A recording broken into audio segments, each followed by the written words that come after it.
Pumailalim si Lucas habang kinakagat siya ni Bullet at ni Rasha. To the rescue si Chico para kay Lucas.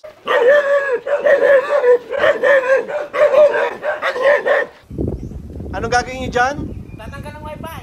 Starlink. Ay, Starlink pa no.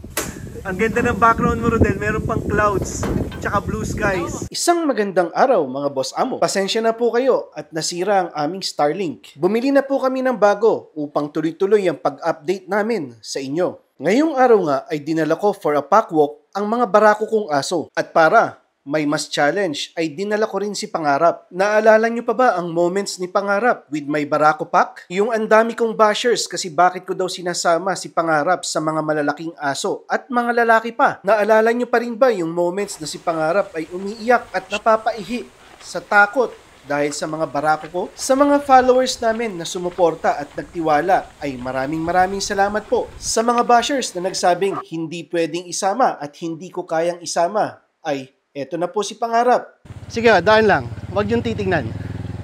Yan. Hindi man siya masyadong makita dahil sa lalaki ng mga kasama niya. Pero nandyan po siya. Hanapin nyo na lang po ang kanyang buntot. At tingnan nyo po ang pack. Kahit na may babaeng kasama sa packwalk ay behave po sila. At kahit na may aspin na mambatok sa kanila, ito lang ang reaction ng pack.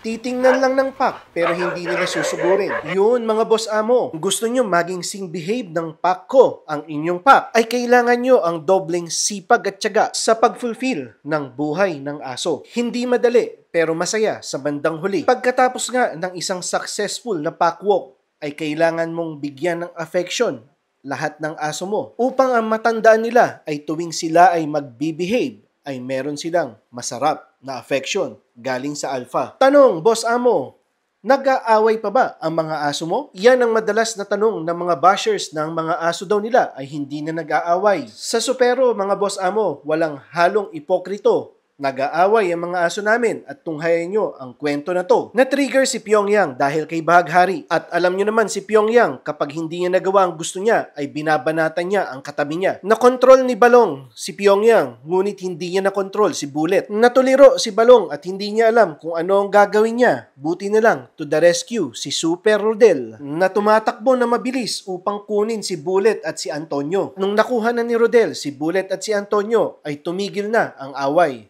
Pinakalma lang nila ang sitwasyon at nagpatuloy na sila sa packwalk. Ano nga ba ang dahilan? Bakit nag-aaway ang mga barako kong aso? Ito naman ang kuha ng CCTV namin sa parehong araw na nangyari ang away na to. Si Antonio ay pilit na sinasampahan si Lapu-Lapu at dahil may mga lalaking aso na ayaw sampahan ay nangyari ulit ang away na to. Si Bullet ay napatalon pa upang kagatin si Lapu-Lapu. Buti na lang si Super Rodel ay alam niya kung sino ang unang dadamputin. Dinampot niya si Bullet. Bakit si Bullet?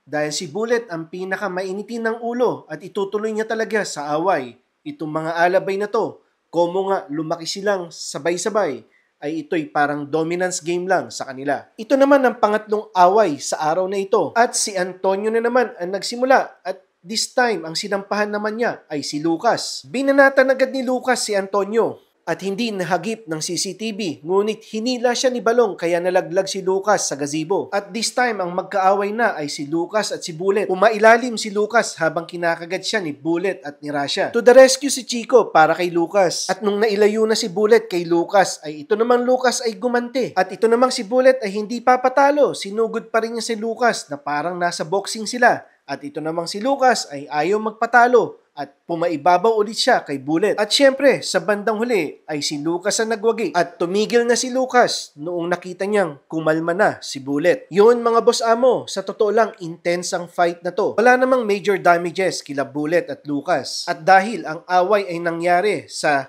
loob ng farm ay kailangan ipackwalk ni Super Rodel si Lucas at si Bullet. At yun din mga boss amo ang dahilan bakit ko pinakwalk lahat ng mga barakong aso ko. Dahil nga nabisi tayo kay Bahaghari ay nawalan ako ng oras sa mga barako ko. Ano nga ba ang dahilan ng mga away na ito? Paborito mo si Star-Lord, no?